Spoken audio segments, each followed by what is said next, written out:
Turn the page, light the spark. Magic lingers after dark. Plot twist, heartbreak, dragons too.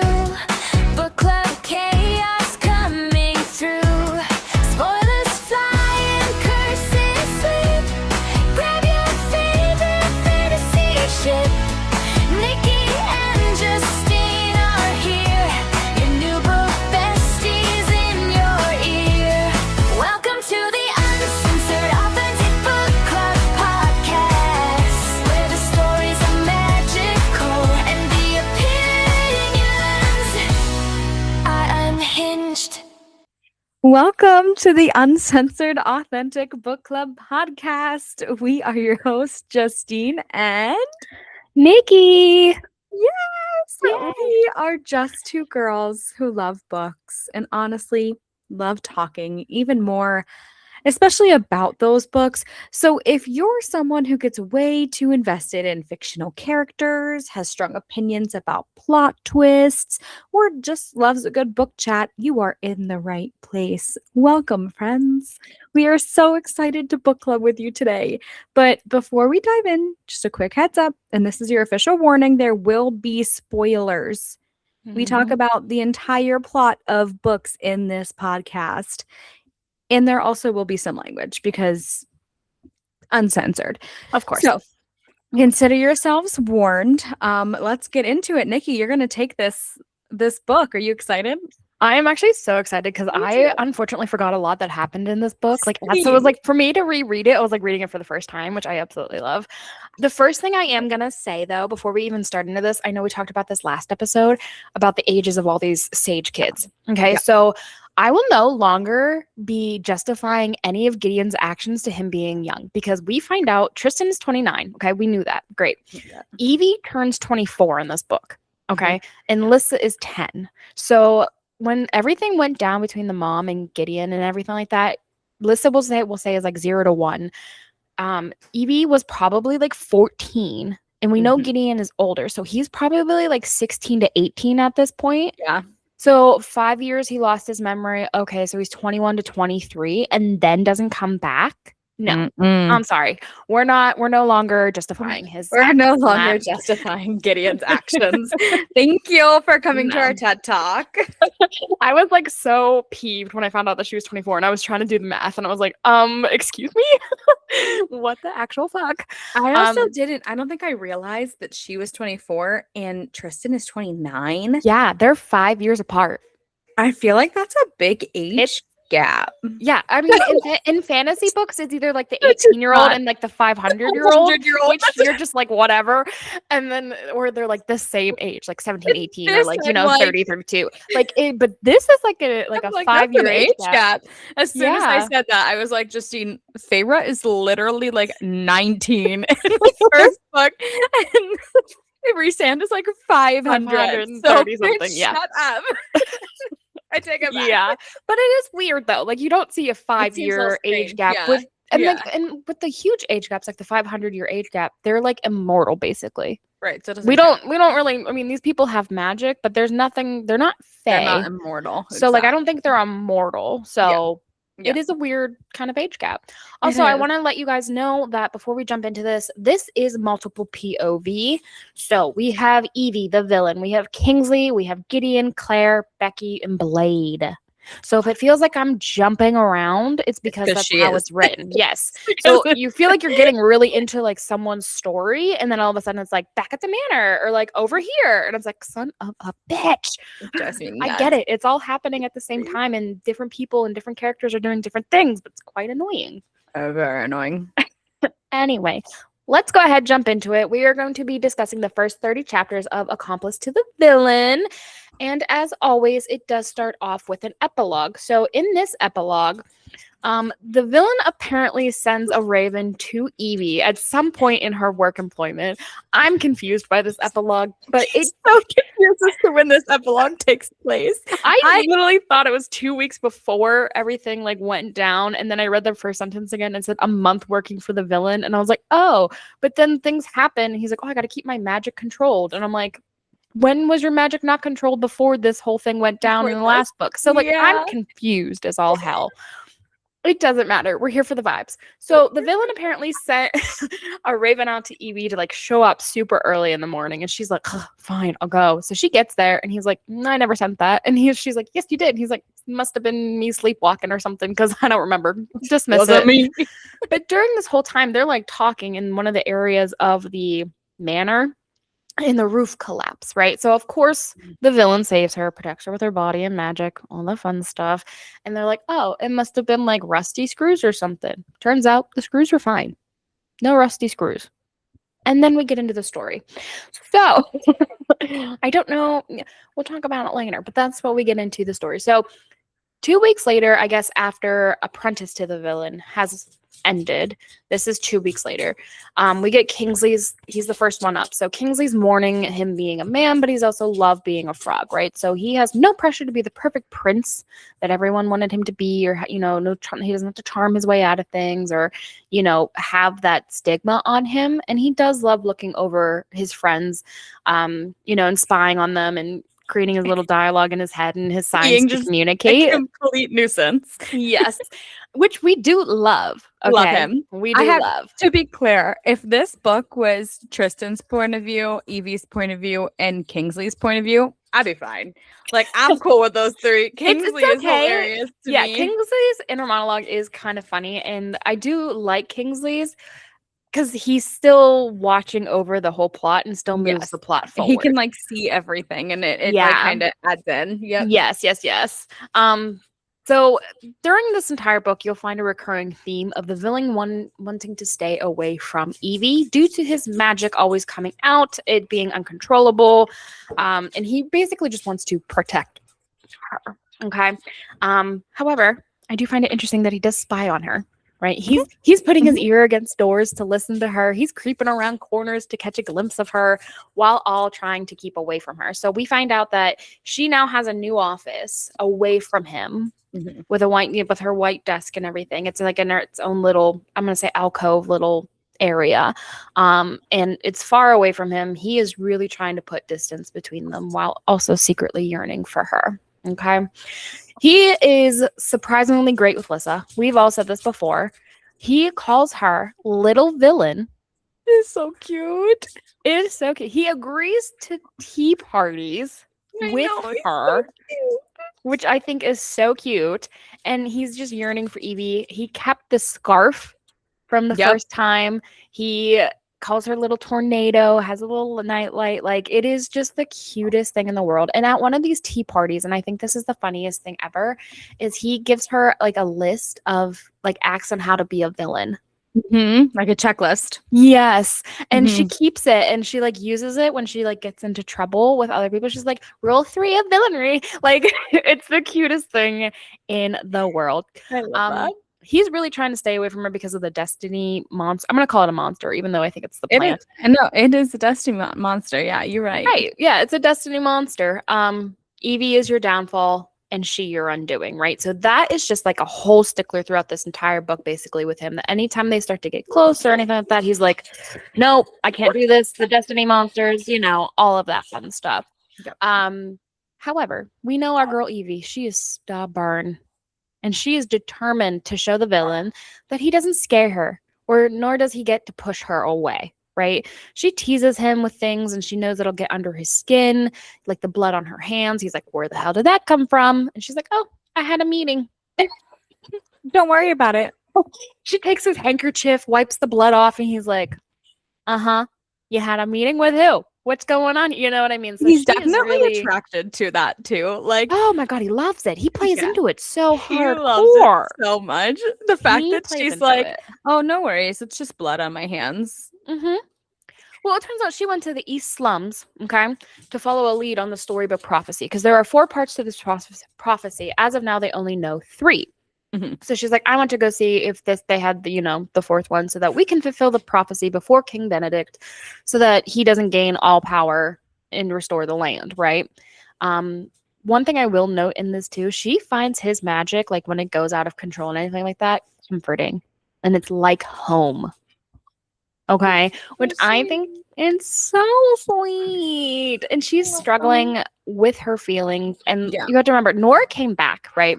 So not only is she struggling with her feelings with the villain, she's also struggling with the fact that Gideon came back into her life and then Nora came back into her life, Yep, her mother. promptly. Okay. Yep. And it all So, happened really quickly. oh my Like, God, yeah. It was like boom, boom, boom, boom, boom. Yep. And with Gideon, I think it was like a little bit of an easier transition to trust him because he lost his memory for 5 years, whereas Nora wasn't. So she has like no trust, Mhm. unfortunately, with her mother. And Lissa is very standoffish towards Nora, because she wasn't in her life. Evie raised her. Yep. She is on Evie's side with all of this. Well, like we said, like Lissa was like 1, maybe 1.5 when her Right. mom disappeared. So like they're not going to remember anything from that point in time. So this is a No. stranger to her. Yeah, 100%. So Lissa's very standoffish to her mother. While she's on her way to go talk to her mother, she's talking to Marv. He's collecting all these things from the office to like donate, because it was Lissa's idea to donate some things that they don't need around the manor. And then Evie almost gets squished by a falling vent. Again. So again, this kind of relates to the epilogue. Marv obviously protects her, and the villain comes out and he's like, Marv, get off of her now. And I think it's the funniest thing. He gets jealous of this, like, and he helps her He's out, like, of course. what are you doing? Right, What right, are right, you doing right, on her? Well, and part of the thing that Marv was collecting was a toolbox, and in the toolbox were more not rusty screws. So clearly something is going on. Yeah. Someone's either trying to hurt Evie or hurt the villain or something, but something fishy's happening. She ends up going to console Nora about Lissa, because she's always a pleasant, happy, smiley girl. She wants to make everyone happy. She's trying hard to put on this facade like everything's okay and her and Nora are fine. And like, it'll just take a little bit of time for Lissa to warm up. But like, it's Evie. She's just trying to be a yes girl to everything. Yeah. As this is going on, King Benedict shows up to the manor. And he's like catapulting things at the manor. And he's like, listen, balls on that man. I know. He's like, listen, let's work out a negotiation. I'll tell you the rest of the prophecy if you hand over Nora Sage. And Evie's like, nah. And she has like a badass moment. First of all, she's like, my mom's dead, first of all. And she threatens them. She pulls out the way I view is like this pumpkin explosion type thing, where you pull the top of the pumpkin and you throw it and it explodes. Mm-hmm. That's how I picture it. I don't know why. That's how I do. And she like throws it. King Benedict has to move. She almost basically kills him at that point. Like, she's having a badass moment, threatening him and almost hurting the king here. And her mom is horrified to see all this go down. So she like comes out on the ledge. King would be like, thought she was dead. Right? What is she doing here? Right. Right. He's like, thought she was dead. You're a bad liar. He decides to leave. Nora is horrified at the magic that is either pouring out of the villain, but we all think that she's horrified that her daughter is this threatening, evilish kind of thing, wanting to hurt King Benedict. And of course, Nora being Nora, her starlight explodes from her. Okay. And it goes right towards Lissa. Yeah. So everyone's like freaking out, trying to get to Lissa before the starlight gets to her. And Keely, the Malevolent Guard's like captain, throws herself in front of the blast and it's hitting her back. Now, granted, she is fine. She just needs to go to Tati, get some treatments, some rest. She is okay. She does not get hurt too badly, thankfully. However, which I thought was a cute moment, Gideon was also just like right there about to grab Lissa, picks Keely up, making sure not to hurt her back, and takes her to Tatiana's. And there's like little things where he's like, oh, this isn't terrible. Maybe she doesn't hate me. And like they have these cute little banter back and forth, Mm-hmm. So they're definitely getting the together. the second couple is coupling. Yes, the second couple is coupling. Which is great. Evie is in the kitchen at this point, kind of recanting everything that happened. And bet with Becky. Becky goes to leave. Evie's just gonna be like, okay, I'm just gonna hang around. Everything like that. A blonde man, walks in. We hate blonde men. We never trust blonde men here. No. No. There's one thing for sure and two things for certain. In this podcast, we don't fuck with blonde men. No. Well, I don't know about you though, with the one book with Lightlark. That's you. Oh no, that's you. me. That's you. I'm true and the- true on the dark hair, dark That's vibes the thing. only time I ever fuck with a blonde man. You are so right. I completely forgot Oro was blonde. Yeah, he is Wow. blonde. Other than that, we don't fuck with blonde men. We don't fuck with blonde men except Oro. So he walks in. He's claiming to be there to fix a window. He's just gonna grab a cold brew before he heads up, and she's like, "Okay, sure, whatever." So she goes to walk out, and then she's like, "Wait a minute, that doesn't sound right." Tells Blade to go get the boss. She runs back in. All of a sudden, these two are physically fighting, daggers and everything. They're going for it, and Evie's losing. Okay, Evie doesn't know how to fight. Well, She's losing, but yeah. you know, whatever. Turns out this blonde guy is actually Otto's son. Motherfucker. But don't worry, because the villain has that protective band on his arm. Sure does. Knew she was in trouble. Sure is. Came in, kicked his ass, knocked him out, and now he's his prisoner. I love it. He is becoming so possessive of Evie in that state, and he picks her up, takes her straight to Tatiana. He's like, "No one touches you right now, except me." And she's like, "I kind of like this possessive side of you." Chills. Yeah, she's like, "I kind of like this possessive side of you, evil overlord." And he was like, "You have no idea." And I'm like, I think I really read this book. oh my god, no, it is so good. It is so good. Okay. So all this is happening. He's like, okay, there's too many people coming into this manor, fucking shit up. Like King B was just here. This blonde guy, Otto's son, was just here. Really? I'm trying to get a window fixed. And by the way, when he's trying to get this window fixed, the actual worker that's upstairs talking to the villain is like, "What do you want it to look like?" He's like, "Murder, death, mayhem, torture." And it reminded me of the Lego Batman guy. Yep. And I was like, that is just the funniest thing in the world.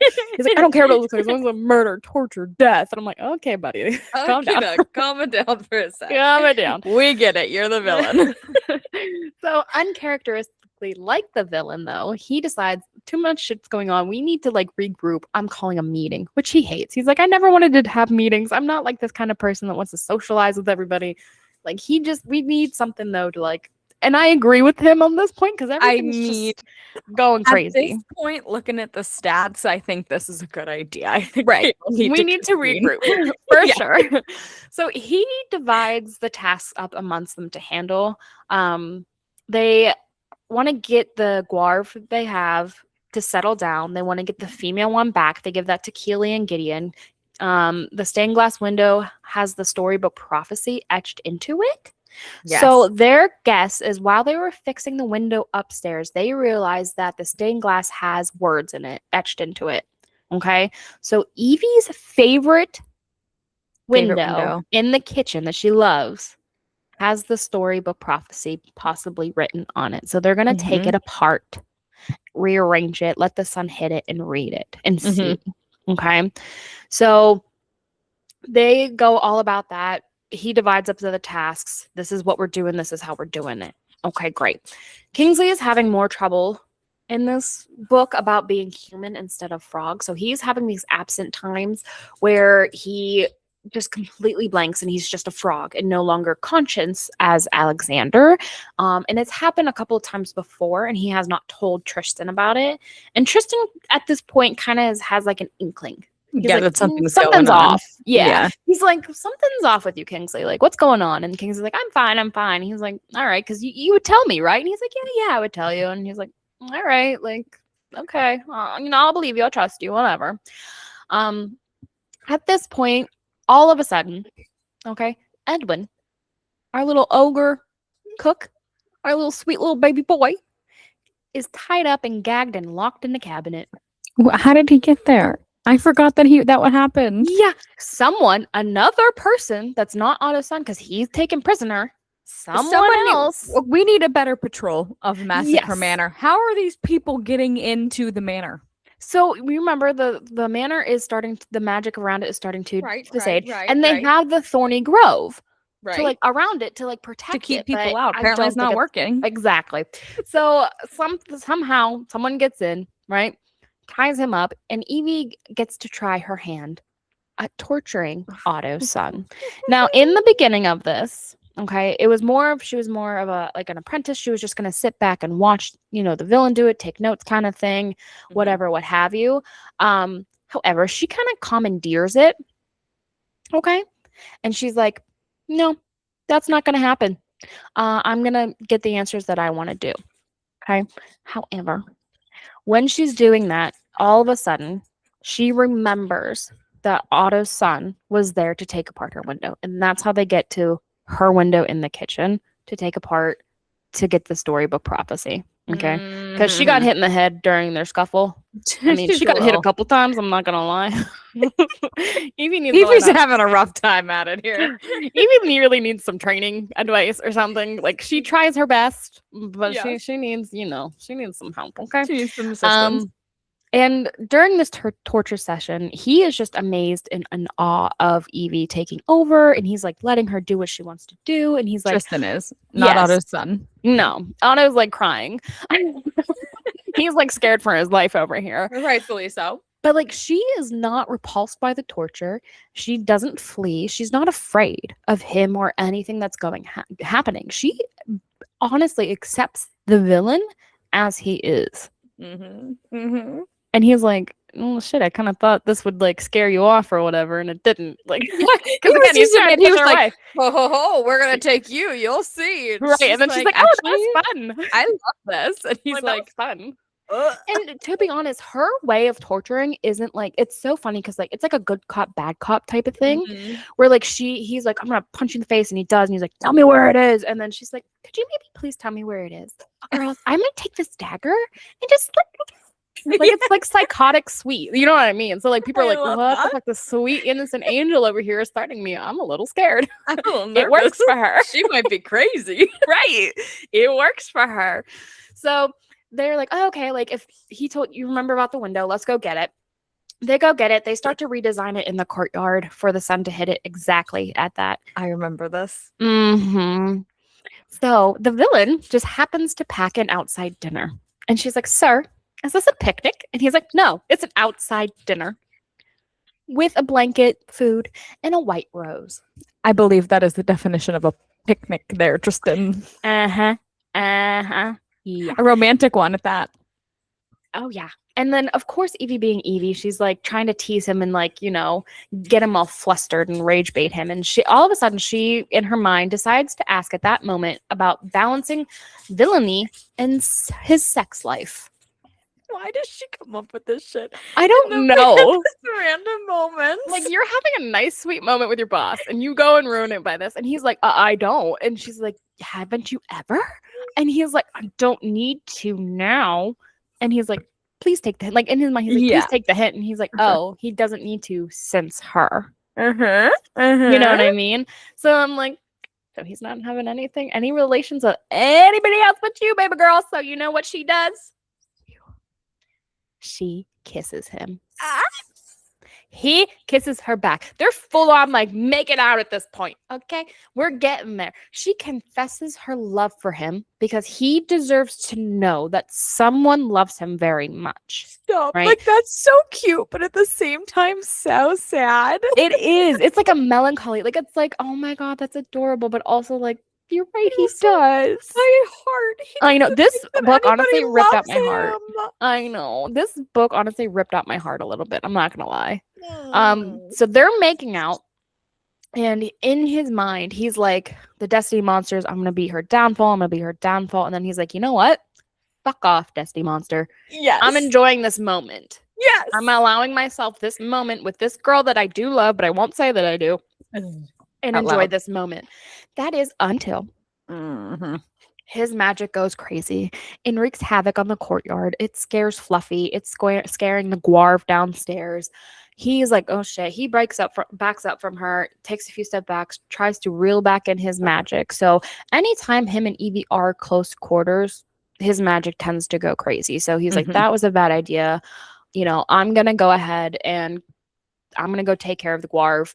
I'll be back. And she's like, Tristan, like, we got to talk. And he's like, nope, I'm going downstairs. Like, he's avoiding it now. He always does this. Yeah, he like runs away like a little baby. They get close. He's like, no, gotta go. Sorry, we won't talk about this. Yeah, he runs away like a little baby every single time. So he goes down to comfort the Guarv, which I think is just so sweet because the Guarv is like crying in pain because he doesn't have his mate. And he's like, yeah, I kind of know the feeling. And he's like, Kingsley, go ahead, check on Evie, make sure she gets to her room. I'm going to stay down here with the Guarv. Kingsley's like, cool, got it. And this is where we find out that Tristan has also been trying to break Kingsley's curse of being a frog for about 10 years now. Okay. I find it odd that it's been 10 years and Lissa is 10 and that whole situation happened with Nura's mom 10 years ago 10 too. years ago. You're right. Yeah. I find it all very weird that everything is 10 years ago. Now that could 10 just be the years. author's favorite number and that's what she uses for things. Or it could be more. Wow. It's like it could be like Destiny be like, hey, this is the start of this whole Destiny thing. Yeah. You know what I mean? And the whole prophecy. But I don't know. Oh my gosh. I just found that kind of weird. That is very strange. Yeah, I thought so too.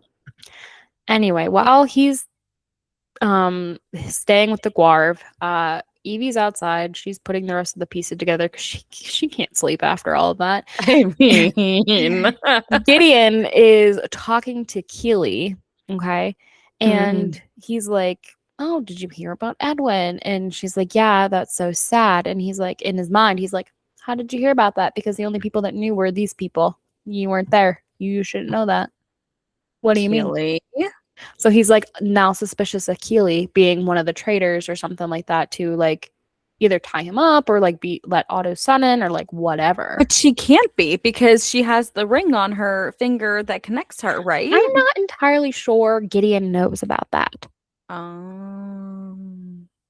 Okay. Sure. So he is suspicious of Keely, but I will say one thing I did want to note. They have a very cute moment, and we see a little bit of Keely in this, is that when she's being healed in Tati's quarters, one of the other guards, probably like her friend, she was like, oh, honey, like your hair got singed. Let me cut it. Keely freaks out. Yeah. Yeah. And she's like, no, don't cut it. Don't cut it. Don't cut it. Don't cut it. She's panicking. She's like in a corner panicking. Gideon's like, oh shit. So he like grabs a blanket, puts it around. He's like, no one's going to touch you. It's okay. Yeah. No one's going to touch you. And she's like, just don't cut my hair. And he's like, okay. He's like, the scissors are over there. No one's going to touch you. The other guards left. Like, we're good. Yeah. Let me take you back to your quarters and like you can rest now. And I just know from a fact, just from that scene, obviously something has happened to Keely. Yeah, for sure. No, 100%. And if you think about it, like honestly, the Massacre of Manor and the villain, he like has a band of misfits where like something has happened to every single one of these people where they end up here and they end up feeling more safe and secure and loved than anything. Because he is that way. Yes. He has this power that his mother doesn't like. Like, we know that from the last book. Oh, yeah. Wait till we get into her. Oh. Wait till we get into her. Talk about a see you next Tuesday.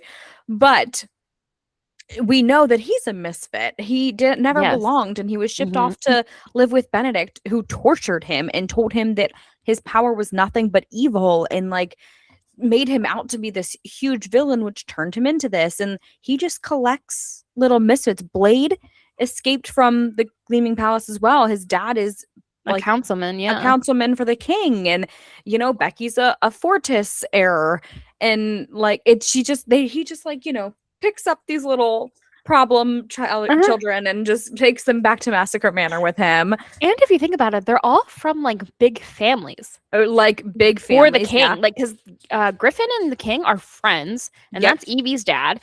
I mean, the heir Fortis. Wasn't he a valiant guard way back when? He still is a valiant guard. Is he still a valiant guard? But him and King B are friends, yes. Oh, shit, yeah. Yeah. I mean, I think he's captured now, but like, yeah, he was valiant guard when he got captured because he was undercover. Right. So they were friends. Okay. And then the Fortis people, they tried to give Nura up to get the cure. Yeah. King B, but they're like this big, I mean, they got mansions. They're a very powerful family. Yeah. Alexander is a prince of the Southern Kingdom. Yeah, he is.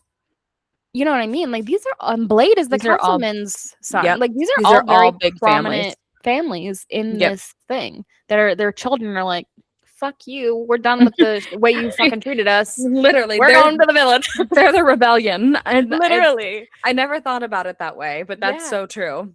Yeah, I was just thinking about that last night as I couldn't I sleep. love that. thank you. As I couldn't sleep. As I couldn't sleep thinking about their ages and trying to do the math. I was like, wait a minute, if he's 14 and then he's older, so he was not a child. He was not a child. He was not a kiddo. he We was no not a longer child. excuse his actions. No. Okay, so going back to this, as I said before, Kingsley's having these absent-mindedness, right? Yep. So the villain's starting to notice this, and he notices one time, he's like, oh my god, like, he's not here. So he goes ahead and takes him to Tatiana, and he's like, look, you know, he's not him. And at that time, of course, he was him. So Tati's like, he's fine. Like, I think you're just worried about other things. Like, I think you're stressed out. Like, I think you're seeing things. And he's like, no, like, seriously, like, I need, you know, like, help. And she's like, no, I think you're okay. And then all of a sudden he decides to jump out the window, and she's like, what the hell? He's like, right. And he's like, obviously something. I told you, I tried to tell you. Luckily Kingsley lands on top of Evie, and he's like, the villain's like, why is Evie still up? She was supposed to be escorted by Kingsley to the bed. Did she stay out there all night? And she's like, I couldn't sleep. And he's like, so he didn't remember to come get you and like take you to bed. And she was out there alone after he brought the picnic, putting the glass window together by herself. Technically not by herself. I guess Blade did come in and help her, because there was like a cute funny moment. He was like, yeah, we were just finishing out here. And he was like, what? And he was like, the window. He's like, please. The last thing I would do is mess with your chick. Rust. And I thought it was funny. I was like, okay, Blade, you're gonna die. You need to think before you speak, Blade. Right. Think I'm like, before you speak. it's honestly, I'm gonna quote a Fourth Wing quote. Keep the inside thoughts inside. Yes. Keep them in here. Keep them in there, please. So yeah, Evie spent the night. She put the rest of the glass together, and it is the story prophecy of Runadon, and it does have the fourth item, which is love of it's the heart of a true prince saving his true love. So of course, everyone looks to Kingsley. Okay, because Kingsley is a prince. Okay, so now we have to figure out how to turn him back into a prince. Starting to remember. Yes, and then find his true love and have him save her or him. Okay, so we're like, okay, well, at least we got one item. We might not have easy peasy. Right, we might not have the female Guarv and her baby. We might not have we have the villain, or, you know, but we have the prince now. We have at least one more thing we can do. We at least know the whole prophecy now. We can do this. Turn him back into a person, which Tristan has been struggling with for 10 years, and find his true love. All within like a short span of time, because exactly. the king's collecting these things like it's nobody's business. Like he's winning, unfortunately. So they have another meeting, okay, and Team meeting. Yes, another team meeting, and this is actually the cutest thing in the world. So the villain's at this meeting, and he's like, "We have to go see the curse consultant," and he's like, and I think it was Claire was like, "How are you going to do that? Because he wouldn't see you 10 years ago." He's like, "Well, I have something now that he didn't have then." And they were like, what? He's like, I have Evie. I needed Evie to go see this curse consultant. So they ride, and the curse consultant's only about an hour away. Okay. And Evie's like, they go to see this curse consultant. And as they're just standing around looking for this curse consultant, Evie's like, so my sacrifice, like The King Julian, take the sacrifice. I don't want the sacrifice. Okay? No, please have another. Please have some more sacrifice. I don't want it. I don't want any more sacrifices, okay? So there's a lot that kind of happens in a short span of time right now. So with the consultant, before anything really happens, as they just get there and they're dismounting their horses and stuff like that, she's like, am I, a sacrifice? And he's like, what? Of course not. And she's like, I just want to make sure, because I would have wore something like nicer. And he's like, you're wearing like a rainbow colored corset. What could possibly be like better than that? Right. Yeah. And she's like, well, I think I've earned the right to wear color. Right.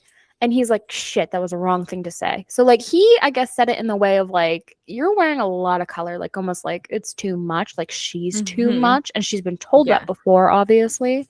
and it kind of hit a sore spot for her. And he's like, I'm trying to push her away, but like not really at the same time. Yeah. So then all of a sudden he goes to like try to talk to her. All of a sudden, this giant ass bat, okay? I can't make this shit up. Only Hannah can make this shit up. This giant ass bat comes in, swoops in. Oh my God, that's right. Yeah, and grabs the villain. Okay. And he's just like hovering up in the air, whatever, with the villain, and they're all freaking out. And they're like, hey, put him down, whatever. And Evie's just like, can you please put him down? And like he tries his magic, and the magic just immediately goes to Evie's feet and plays with her feet and skirts and stuff like that. Yeah. And so she's like, Mr. Bat, sir, can you please put him down? I need him. And then the bat listened. Of course he does. Everyone listens to Evie. I'm not quite sure why no one has picked up on this yet, but if you ask the things nicely, they will listen to you. In any situation, and we can talk about this more throughout the book, but there are instances where she'll just ask somebody and they're like, oh, And yeah, they're here you just go. like, oh, yeah, and I'm here- like, what are you doing? That's not your job. What is happening right now? I have no clue. Yeah, I don't either. So she asks the bat very nicely to set him down because she cares about him and doesn't want him to get hurt. So, and this whole time he's like, Evie, leave, like go away. I don't want you to get hurt. Go, flee. Right? And she's like, no, let him down. She's And like, I'm actually good, thanks. right. And then the bat lets him down and lands. Okay. All of a sudden, all these deer, which I thought was so weird, all these deer come out and they're just like glaring, like they're guards. Okay. And she's like, why are these deer glaring at me? Like, what the fuck? And the consultant comes out. Okay. Right. So, Yep. yeah, we find out that the villain needed someone who knew him only as the villain and still cares about him. That was the only way the consultant would then talk to him. Okay. Consultant's name is Lionel. Okay. His name is Lionel. And he decides, okay, yes, I will help you. Okay. So he's like, which curse are you here about? And they're like, what do you mean, which curse? Obviously, the frog's curse. And he's like, not Tristan's curse? Yeah. So they're like, what do you mean? So I guess about 10 years ago or so, Tristan's magic was cursed. And that's all we find out on that. So we're like, okay, so what does that mean? What does that mean for his magic? Like, we don't really know. We just know that Tristan's magic. Tristan's magic is My girl. also cursed. So then he's like, okay, for the frog's curse, what you guys need is you need to go and get the original enchantress who cursed him to undo it. Okay. So as he's talking and stuff like this, Evie's kind of in her own head. Sure. And she's like, okay, so Tristan's cursed, but he woke me from my sleeping curse. But I didn't break his curse. Different curses, Evie. I know, but she is thinking in her head That he doesn't love her. that the villain is her true love. Not, But because the kiss didn't break his curse, that she is not his true love. So she's like, I need some air. Meanwhile, they're all outside. But nobody stops her. She's like, I need air. So she leaves. And she's like, we're done. Like, okay, I need air. Whatever. And obviously the villain knows something is up with her. Okay. Sure. So they find out they need the enchantress. They're like, okay, King Benedict's men, of course, show up, the Valiant Guard. And He's got them everywhere. I swear to God. And like, they're everywhere. Gideon says in this book somewhere, I can't remember, like towards the middle end, whatever. He's like, yeah, like 4 or 5 of them on average die a day. And I'm like, how could 4 or 5 on average die a day? And there be everywhere and every. Like, I was like, how many people are here? So many. I'm like, damn. All right, That's insane. So King B's men show up. Okay. And they're chasing them through the woods. They're on horses. They're running. They end up escaping the Valiant Guard. Okay. And obviously the villain knows something is up with Evie because she's being quiet. She's being very short answered. And he hates that. Absolutely hates it. Like, he loves when she's bubbly and like talks too much and stuff like that. So he's like, what is up? And she's like, I can't do this anymore. Like, you're pushing me away. I'm clearly not who you love. Like, I'm dealing with all these things. She's basically like kind of exploding, right? And Yeah. I think it's a combination of everything that has happened with Tristan, with her mom, with Gideon, King Benedict, all of that. But it's coming out in just this aspect. And he's like, listen, like, she's like, you can't lose this prophecy. He's like, no, like, you don't understand. I can't lose you. Mm-hmm. That is why I'm staying away. And we get this like whole angry little fight about how he's like, I'm protecting you by staying away. I can't lose you. And she's like, what? And fade to black. Those are the first 30 chapters. Fudge monkeys. I know. But I do want to mention my favorite quote, and it's also one of my favorite scenes in this book. So back at the manor, when Evie is fighting Otto's son, right? And she's failing, like hardcore, right? Miserably. Getting punched in the face, blah, blah, blah. She knows that the villain can sense that she's in danger. Mm-hmm. And she thought, and she says this to him, she's like, I thought you were ignoring it. And he says, even if all the magic in the land seeped from the ink of my skin and yours, if you're hurt or in danger, I will find you. I swear it. Oh, swoon. I know. I was like, there's the thing. This book has me so wooning. Because, yes, I hate the fact that he's trying to stay away from her to protect her. And it's like that. But, like, there are moments where he just, like, lets himself enjoy her and enjoy the moment or, like, whatever. And there are so many of them in this book, Justine. It is so, so great. I literally put swoon. Yeah, swoon is 100% Justine. It's so cute. I'm a big know. fan of the swoon. So You are, which I will talk to you in the second part of this book about the swooning. Some notes I do want to hit on because I feel like we could talk about these. Yeah. His nicknames for Lissa and Sage, I think, are hysterical. Like, if he's being serious, he calls her Sage. If he's being like a little coy, it's like little tornado, right? Or menace. And I'm like, how cute. But never has he called her Evangelina. No. He has called her Evie when she is almost hurt or like he thinks she's hurt. He's like, Evie! And he's called her Sage, whatever. But he has never said Evangelina. And I'm waiting for that to happen. Waiting for it to happen because it's going to be great.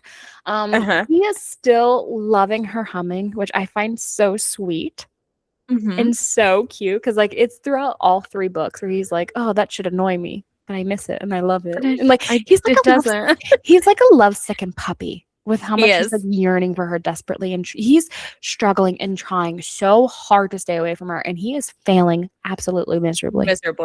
Miserably. And I think it's admirable in a sense because he's taking what the Destiny Monster said to him as something negative. Like, he doesn't give a shit if he gets hurt or if something happens to him. His worry is her.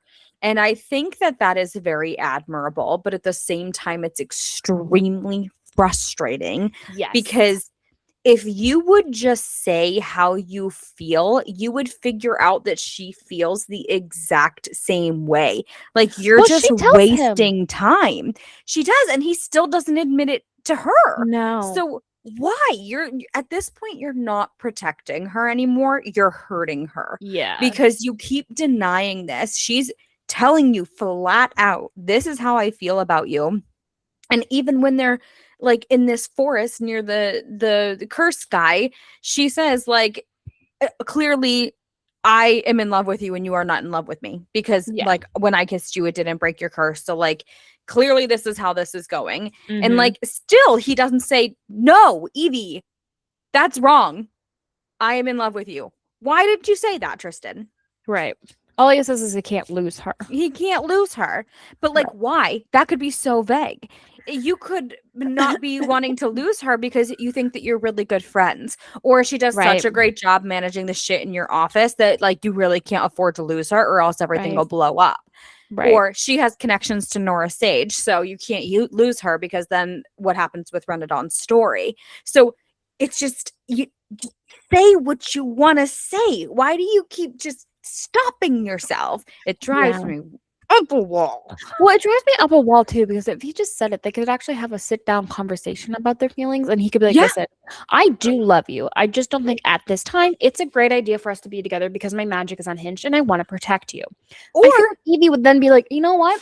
Okay, I get we it. can work with something like this. You know what I mean? Yeah. And not Or- be worried about other things. He could be like, this is what the Destiny monster told me, and Right. I'm terrified that this Right. means that it's something bad is going to happen to you if I let this feeling in. Right. And then Edie could be like, oh, you dummy, I took it Right. as this way. And maybe he Right. could be like, oh, find some middle ground Fine. somewhere. Yeah, exactly. They are all very much into, I don't want to say they're into themselves, but they're very like, each person in this category are like, it's all my fault. It's what I did. Yes. It's my thing. It's I have to take on this responsibility. The I have to do this. The degradation, is that what it's called in this book, is just insane. Degradation.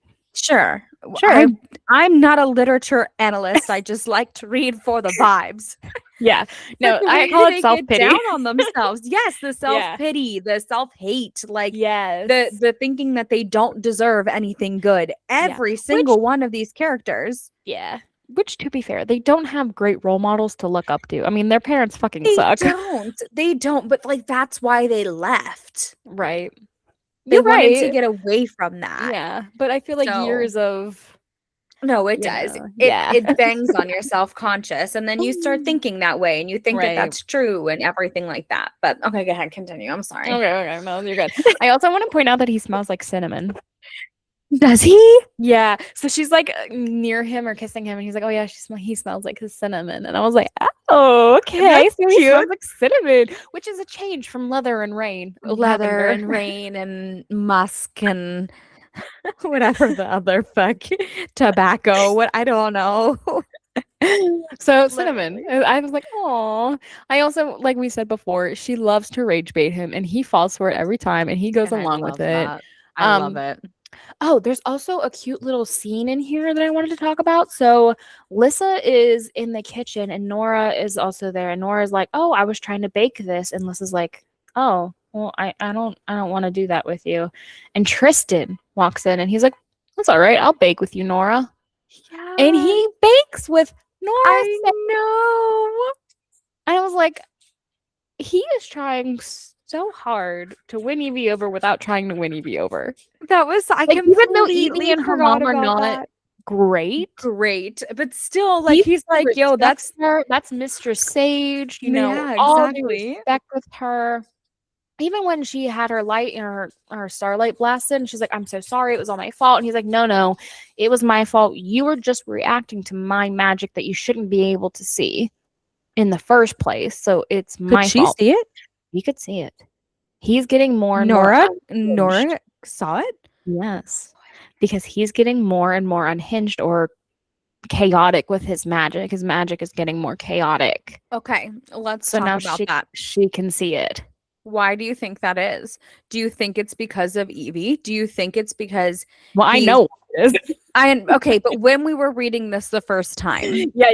I what at genuinely this point thought- did you think it was? To be 100% honest with you, I thought it was like a whole mate thing or true love thing. Yeah, In this same. aspect where if maybe they were true loves, then they could share the magic. And that's why Same. it was always playing at her feet and like, hey, like you're his true love. So like I'm Yeah. also gonna protect you and like you gotta like figure out a way to actually say that you love each other or something. And then like his magic becomes your magic, you whatever what have you.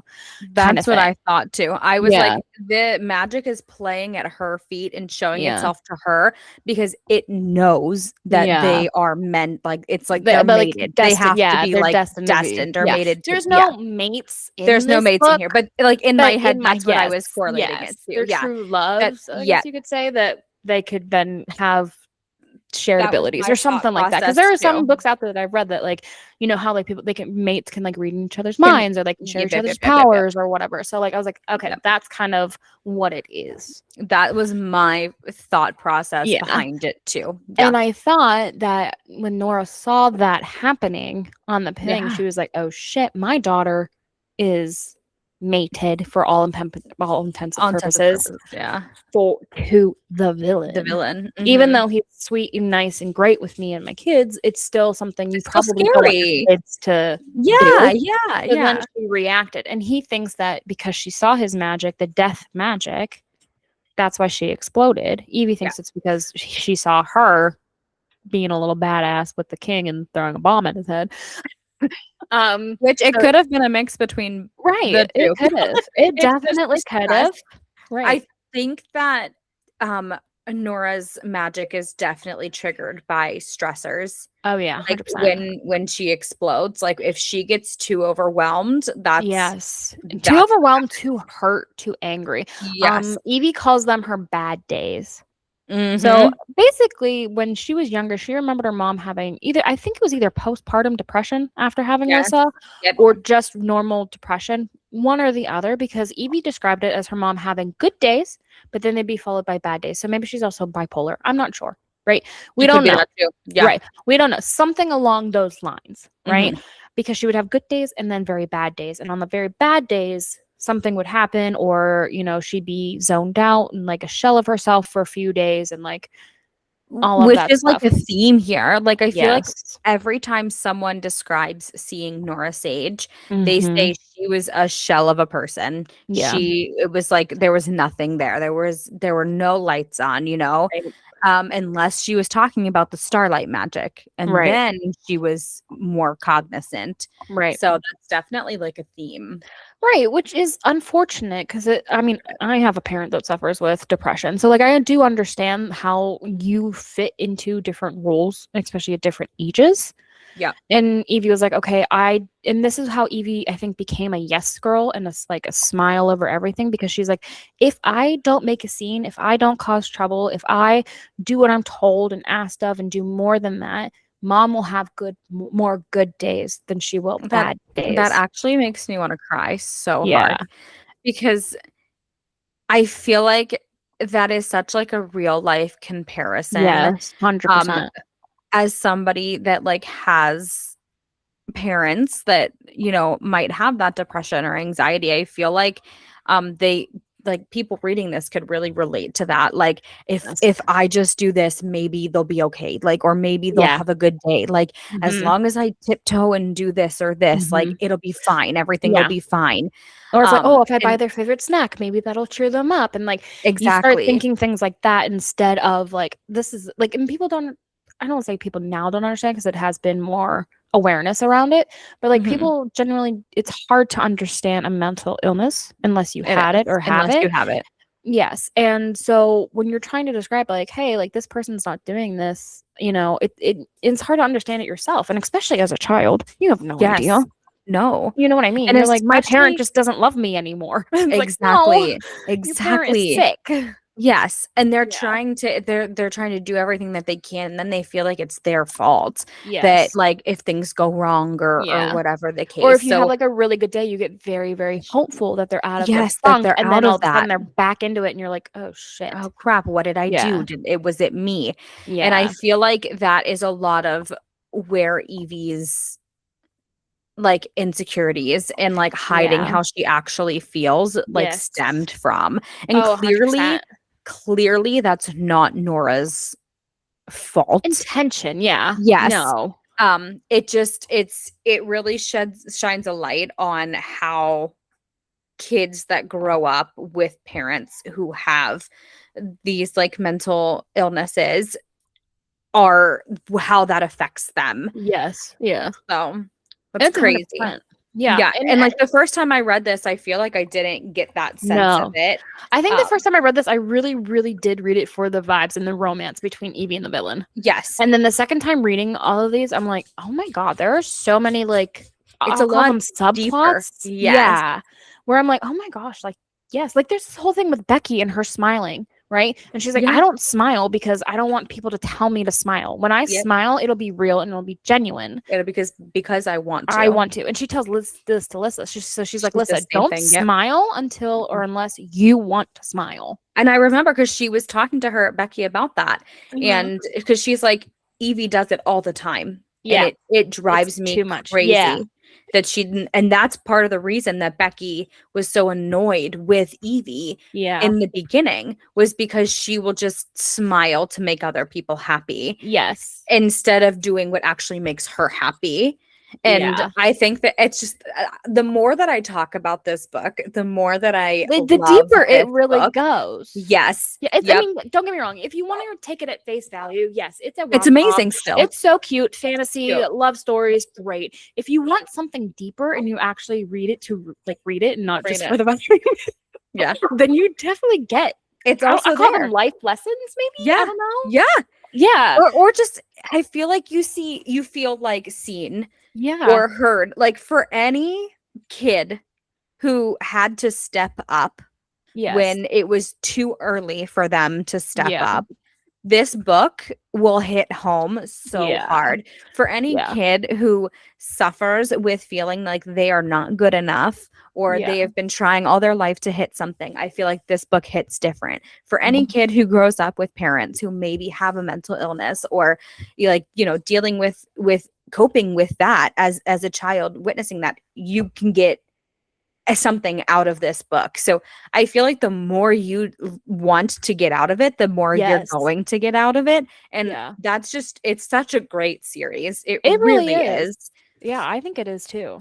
Genuinely. Like I again, like I said, you could read it for the cutesy fantasy, get your mind out of Which this is real world stuff, which is 100% what I great. did at first. Right. Like 100% what I did. Yeah. And then you could also read it on a deeper level as well. Yep. So And I suggest reading it for the vibes. oh yeah, and the then- vibes are great. And then going back and rereading it, Yeah. because it's going to hit completely different when Yeah. you read it that second time. Yeah. I mean, I won't give too much away because we'll talk about it in the next We're gonna episode. talk about it in the next one. But there's a scene in here where you're like, oh my god, it's spicy. We're getting to it. Blah, blah, blah, blah. And then all of a sudden, rereading it the second time, I'm like, oh shit. Like, that's a very big pivotal moment for anybody, let alone this character. I'm so excited So- to talk about this. Yeah, I'm very Okay. excited.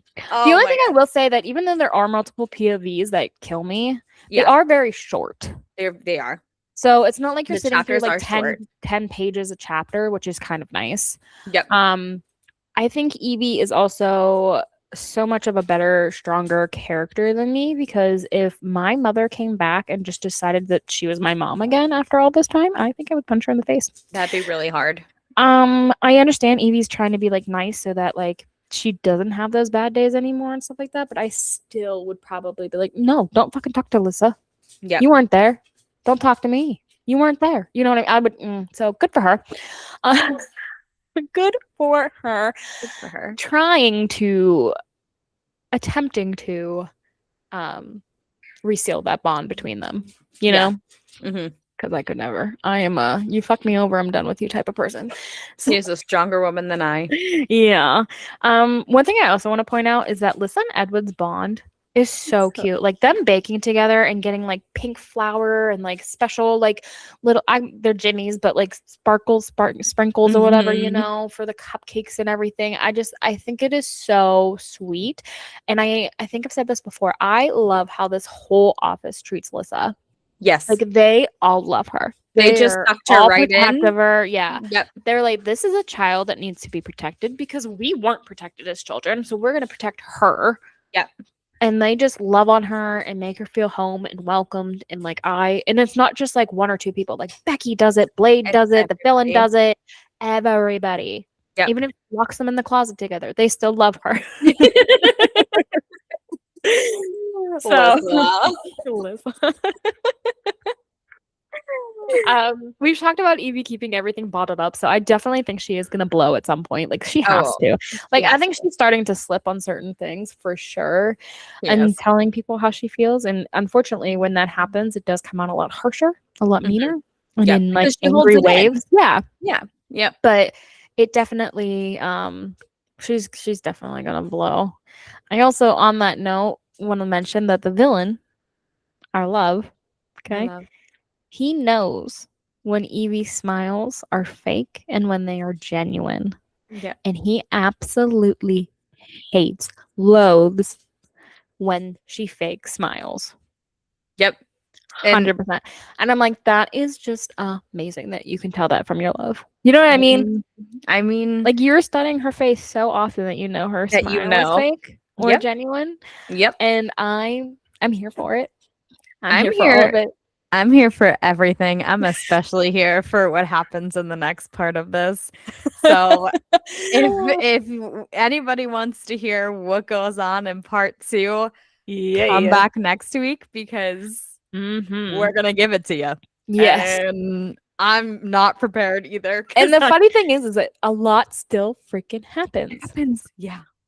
Like a lot is still happening, and a lot's This happening book at the is same meaty. time. Yes. Yes. Yep. Yes. Like there There's a isn't a lot of chapter that parallels. something isn't going on, Uh-huh. which is nice, I guess, because it keeps you entertained, keeps you going. Yeah. Yeah. But then you're also like, okay, so when are Evie and the villain gonna get together? Like we're on book 3, and Yeah. all they've done is kiss and Evie confess her love for him, which is a lot. But like nothing has Not gone enough for me. further. It's Not enough. Not enough. I want there to be some smut. I want I need him more. to confess his love. I want them to be just in love with each other for at least a Well, scene. Well, maybe if So- the people tune in next week, we'll get something. Maybe. Maybe. All right, guys. We will see you next Friday for part 2 of Accomplice to the Villain. Make sure if you haven't read yet, you read up to that point. We're going to be doing the second 30 chapters, so up to chapter 60. Come hang with us. We love y'all. Love ya. Have a great day. Bye. Bye.